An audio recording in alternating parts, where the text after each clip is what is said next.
Today we're going to start our lesson off by looking at the differences between ionic and covalent compounds. And then from there we'll continue into analyzing ionic bond formation. All right, so a lot of the stuff at the beginning is a review of last year's chemistry unit in Science 10. So I'll just do a quick review here and then you can kind of keep studying this material. And as you go forward into this unit. Okay, so ionic compounds, again, are when you have a metal and a non-metal coming together to form a compound. Okay, so you will have charged ions coming together and forming a compound. Okay, covalent compounds, though, are also called molecular compounds. You're going to find that these are non-metal or metalloid nonmetals coming together. Okay, so the ones in the top right corner of the periodic table are the covalent compounds. The ionic compounds are like the metals that are on the left and the nonmetals that are in the top right coming together to form a compound. Okay, so it could also be like the metal with polyatomics as well. All right, so what's happening here and what's the difference between these compounds is that when you have an ionic compound, an ionic bond forms because you have ions involved that are transferring electrons. Okay, with covalent compounds, that bond, they're just coming really close and sharing the electrons. Okay, so we'll study that a bit more in the next lesson. Okay, so here are some examples. We've already practiced naming them: sodium chloride, copper 2 sulfate, sodium bicarbonate. Okay, so you have a metal with a non-metal, a metal with a polyatomic. And then the covalent compounds, sulfur dioxide, that's when we were using the prefixes, mono, di, tri, tetra, right? Penta, hexa, hepta, octa, nona, and deca, right? So, and then there were a few that, remember, we had to memorize the name for, right? Water, ammonia, methane. So anyway, carbon dioxide, sulfur dioxide are examples of covalent compounds. All right, so we see the difference in naming. We see how I guess they deal with the electrons, right? Ionic just completely transfers over, covalent shares. Other properties that you would have studied were with ionic compounds, when you mix them with water, it just readily dissolves, where sometimes covalent compounds will just kind of float in the water and not come apart, okay? And since the ionic compound does come apart in water and dissolves, it forms these ions, and because you have these charged particles in the water now, it can conduct electricity. Okay, so in general, covalent compounds don't come apart, so you won't get that electrical conductivity to the solution. Okay, so and then yeah, like there's the electrolytes here, a compound that dissolves in water. Okay, and produces a solution that can create electricity as an electrolyte. Okay, so there's the conductivity part. Okay, so now if we're looking at melting points and boiling points, so remember, ionic compounds, they transfer electrons, so they have a strong bond being formed here. So basically, if you try to add energy to it to melt it or to boil it, it takes a lot of energy, okay, in order for this to happen. Where with covalent compounds, they just share electrons, so it's a much weaker bond, and you can easily melt it and easily boil the compounds, okay, in general, right? So there's always exceptions. All right, so from there, if we're looking at the hardness of the substance, like for example salt, it is quite hard, but it is easy to kind of break apart into pieces, okay?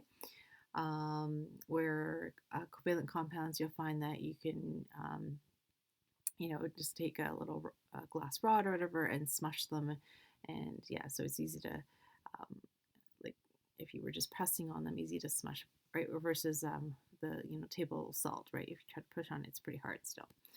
And then because the ionic bond doesn't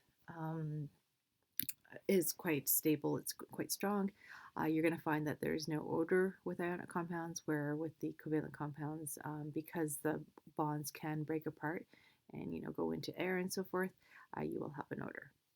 Okay, and last thing here, Okay, so we kept mentioning sodium chloride. That's an ionic compound. So basically, if you were to look at it structurally, it packs together kind of like little Lego blocks, like sodium, chlorine, in a lattice. Okay, so it's quite stable and the bonds are quite strong. And then with the covalent compounds, you're going to find that some they like once they form a bond, they will kind of interact with the other compounds, but with weaker forces. So again, this just kind of we're going to go into explaining some of this in more depth over the next few lessons, but just wanted to kind of give you an overview of hopefully you maybe picked up some of these properties from last year. Okay, so here we go. So we'll start with the looking at the ionic bond formation now. Okay, so what we're gonna do here is that just a reminder, like when we created the Bohr-Rutherford diagrams, we found that the noble gases always had a full outer valence shell, right? So all the other elements in the other groups, though, won't have a full a valence shell. So remember, helium needs to have two. Like for example, here I'll just draw the Lewis dot. So helium needs to have two, right? It's stable. Like argon had eight. All the other noble gases had eight, right? And they were stable. But if we're looking at any of the other ones like sodium and chlorine, like sodium would have one, right? Valence shell, chlorine would have seven. Okay, so these got other elements were not feeling stable. So what was going to happen here was that they were going to become ions, okay? Um, and oops, so we're going to look at the formation of this ionic compound between sodium and chlorine here, okay? What we're going to do is we're going to draw some Bohr diagrams, not I guess complete ones. We're just going to do some shorthand ones here. So here's sodium really quick. We're not drawing the protons and neutrons in, but here's sodium, here's chlorine. So sodium has 11 electrons and chlorine has, I think, 17, right? Um, so basically we want to go through and show the process of these becoming ions and bonding. So here's sodium, it has the one electron, right? And it's not stable, so it's happy to just give that electron away. Chlorine here has seven in its valence shell here and would happily accept that one. So that's what's happening here. Okay, so once that electron here transfers, you are becoming a sodium ion and a chlorine ion here. Okay, so this is sodium plus and chlorine minus, like that. Okay, so you could see here that sodium has lost one of its energy electron shells, right? And because it's gotten rid of that electron, so that shell's gone. And then chlorine here had only 7 in that shell, so now it has 8.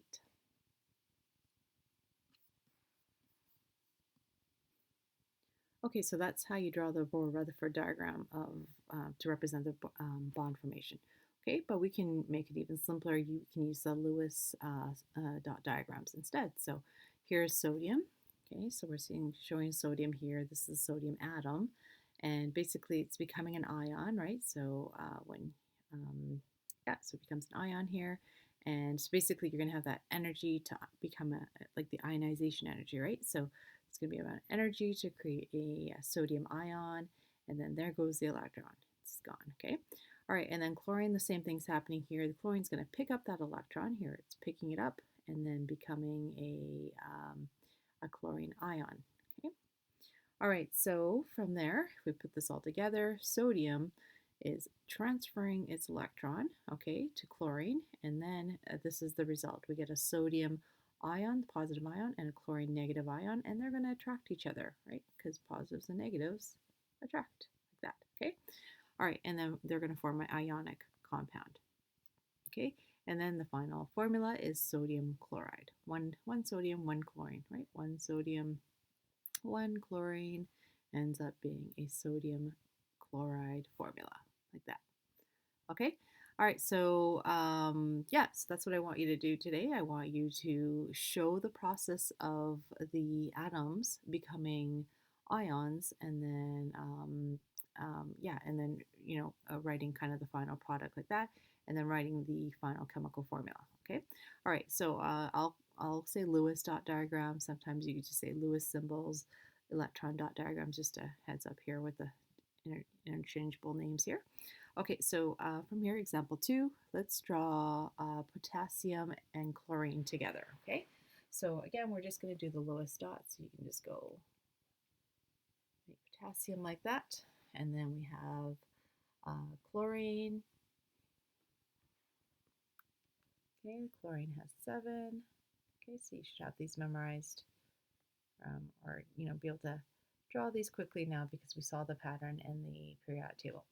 Okay, so again, we have the potassium ion, okay, potassium atom, okay, it's still, yeah, like same number of electrons and protons, right? And then here we have the chlorine atom. Okay, so what's happening here? Potassium's not stable. It wants to get rid of that one valence electron, and chlorine wants to get one electron. So this is what's going to happen here. This electron is going to move here, okay? All right, and so when you do that, okay, you're going to create the ions now. So chlorine, so here we can just go like this. So potassium is going to lose that one electron. So when you lose a negative, you become more positive like that, okay? Chlorine's going to pick up that electron. So now it went from 7 electrons to 8 valence electrons like that, okay? And so when you stick negatives on your head, you become more negative, okay? So there, so there's the potassium ion, okay, and there's the chlorine ion, okay? But together, they're forming a bond, okay? So bonding together, and then you end up with a chemical formula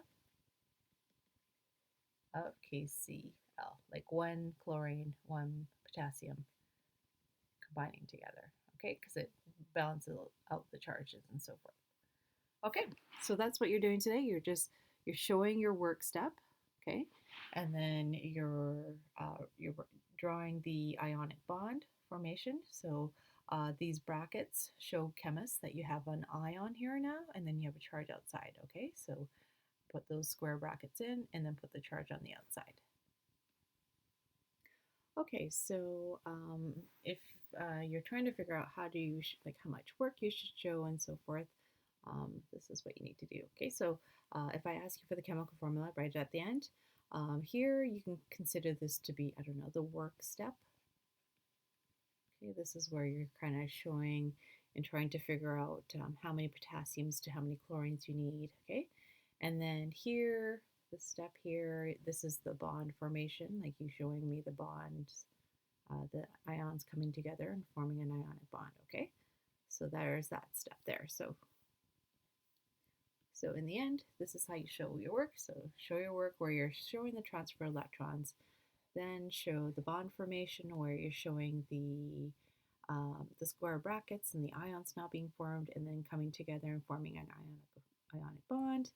And then if I ask, write the chemical formula, the final chemical formula. So when these combine together, what is the final formula? Okay. All right, so let's do the same thing with another example here. Okay, so we have sodium and oxygen. Okay, so again, here's sodium. Okay, it has the 1 dot there. Here's oxygen. Just gonna write it down here. Okay, so oxygen has 6 electrons. Okay, all right, so, or valence electrons. So from here, remember, sodium has just the 1, oxygen has 5, or 6, so it just needs a couple more, right? And then it's full. So it's going to want to grab those from the sodium. So if we're showing this here, sodium's going to be like, here, take this one, okay? So sodium's happy. It got rid of its electron. But oxygen is still not happy. It only has 7, so it's a bit of an issue. So what happens here is then we'll grab another sodium, okay? Sodium with 1. That sodium's happy to give up that electron, and we'll throw that electron right there. Okay, so now oxygen's happy. Okay, so this is the, the work step here, right? So we'll call it the work step. Okay, showing the process of the electrons being transferred. Okay, so now we're going to show the bond formation. Okay, so we figured out that we need 1 oxygen and 2 sodiums here. Okay, so let's just show that. So we need 2 sodiums and we need 1 oxygen. Okay, if you want to show it kind of neater like that, you don't have to. You can just kind of show the work stuff like that.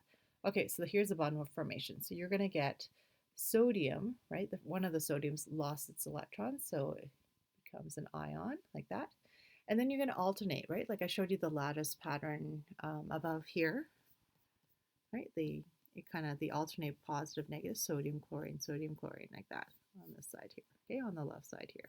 Okay, so we're going to show that in our bond as well. So it'll go sodium and then go to the negative ion. So we're looking at oxygen now. Sorry, oxygen. Okay, so oxygen now has 8. Okay, so remember oxygen only had 6 and it picked up 2 electrons, so now it's negative by 2, like that, okay? All right, and then, but it needed a second sodium, so we're going to show that here by putting square brackets around the next one, putting a positive on the outside, okay? So now you've just shown the bond formation step, and then it does also ask you to provide the chemical formula as well, okay? So chemical.